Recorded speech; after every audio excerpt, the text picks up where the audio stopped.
Hey everyone, welcome back to our YouTube channel today. It is late summer here. Food plots are getting ready to go in the ground.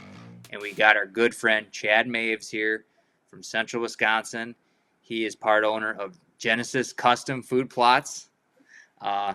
He's been working with Genesis for quite a few years now, and he's got a boatload of experience with food plots, food plot design, property design, you name it.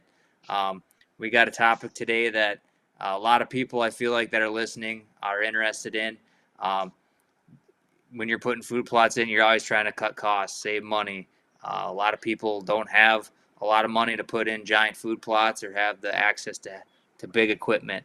We're going to talk about putting food plots today in on a budget, ways you can do it, ways you can cut costs on it, and still end up having good food plots in the process. So, Chad, thanks for coming on again, and let's get right into it. Sounds good. I guess so. First off, I want to kind of just maybe hit first on ways that you've tried cutting costs in the past on your food plots, planning, design, you name it. Yep.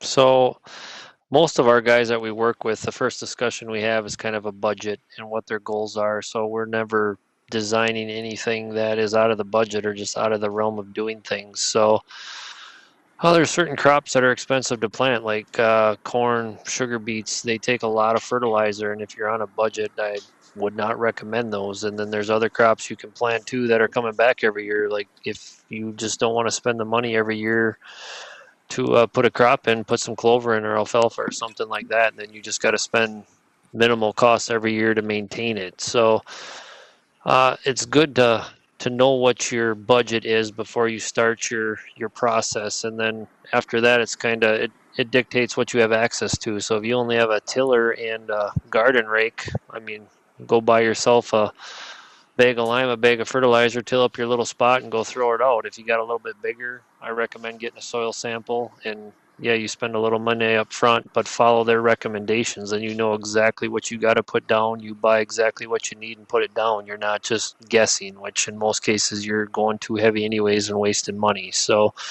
yeah, budget wise, it depends what access you have to equipment. And if you got to rent something, then it's worth thinking about maybe hiring somebody like us, because by the time you rent it, haul it, do all that stuff yourself, you're cheaper hiring us to come plant it for you in a lot of cases. And if you're doing small scale stuff, a lot of the throw and grow type stuff, cereal grains, that's the cheapest way you can go. If you can get dirt showing and it's halfway decent soil, a lot of times you don't even have to fertilize it, it'll grow. So it's a lot of it's the more you put into it, and even the more effort you put into it is what you're going to get out of it. So even if you don't have a lot of money to spend, just going and throwing seed down is probably not going to get you anywhere. You still want to spray it, you still want to get some dirt showing, which sometimes just takes more effort than it does money, but usually the more you put in is you're going to get better results.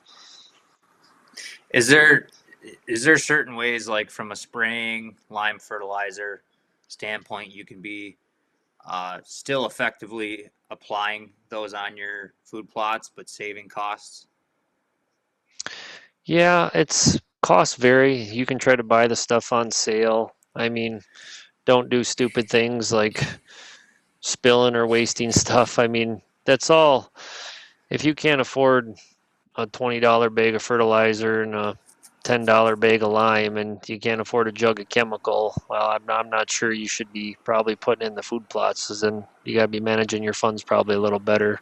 You don't have to stick a lot into a food plot to get it to go good. I mean, if your pH is good, you don't need any lime, and you could buy a couple bags of fertilizer and you're going to get a pretty decent crop. Especially a lot of your fall planting, it's more of a time thing than a budget thing.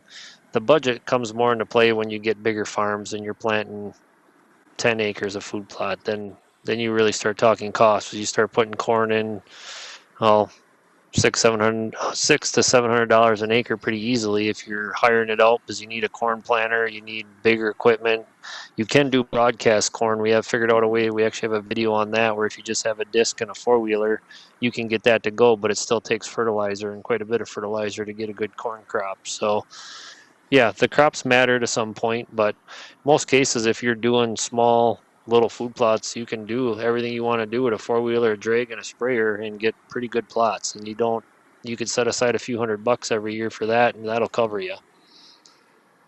One thing you mentioned with the corn plot broadcasting, that's something I've done with corn and beans, and I've had good success with it. Um, but the one thing I've noticed with it is I've been getting different germination rates. It doesn't seem like Okay. it all would necessarily germinate at the same time. Um, and I think in the past when I did it, I was dragging it after.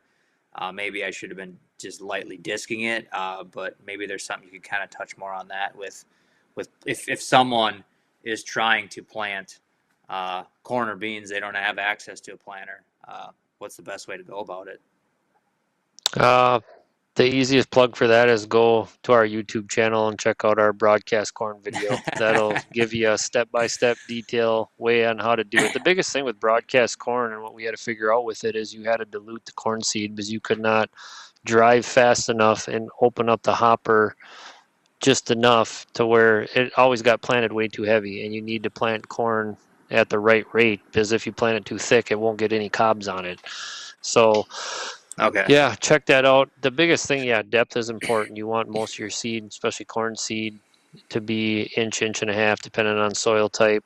And beans, you want a little lighter. Most of the ground that can handle corn bean mix, which I wouldn't usually do it on sand. You want some good quality soil to do that. But if it can handle corn and beans all at once, it's really effective. You're putting it all in at about a half inch. And yeah, I've never drug a plot once. I would disc it and then seed it and then just disc it in real lightly, which takes some skill. You don't want to bury that stuff. You just want to tickle it in basically, and it can grow a really good crop doing that.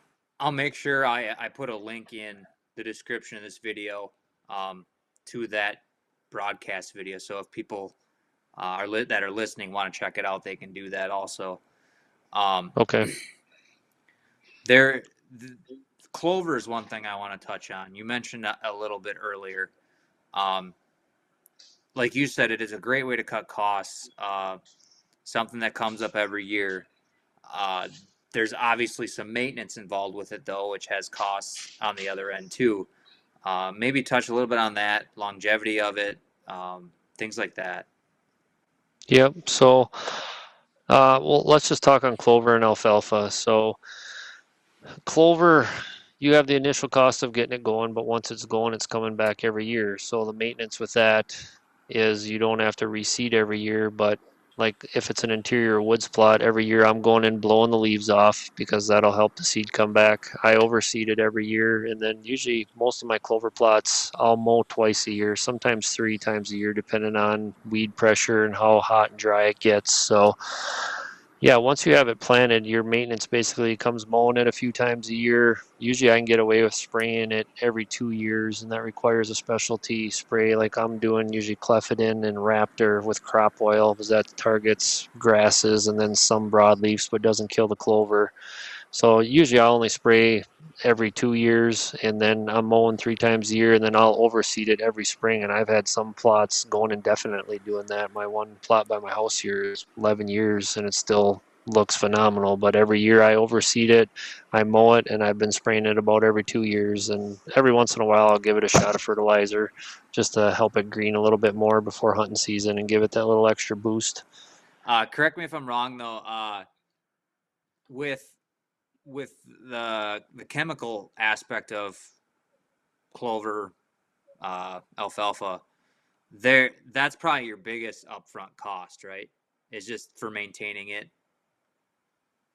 Yeah, Clefidin's cheap, crop oil's cheap, but if you get to some of them specific broadleaf sprays like Raptor is expensive, and I think they have a Vulture is another product of that. That's kind of the commodity brand, but I think that's still 200 and some bucks a jug. But its spray rate is 4 to 6 ounces an acre, so you could buy one jug and spread it amongst all your buddies. That's one way to save money too. Like get some friends together and split it, because that I think is a 32-ounce jug and its spray rate is 4 to 6 ounces an acre. Well, a 25-gallon tank, you're only putting in 10 ounces, so that jug should last you for a few years.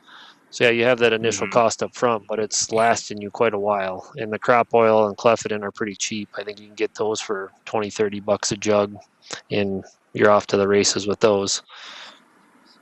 Okay. And you wanted to touch on alfalfa a little bit Yeah, before I cut you off I, there. I'm I love alfalfa for early season. The problem with plots and using it as a food plot is if the deer don't keep it trimmed down, you need to be able to get it.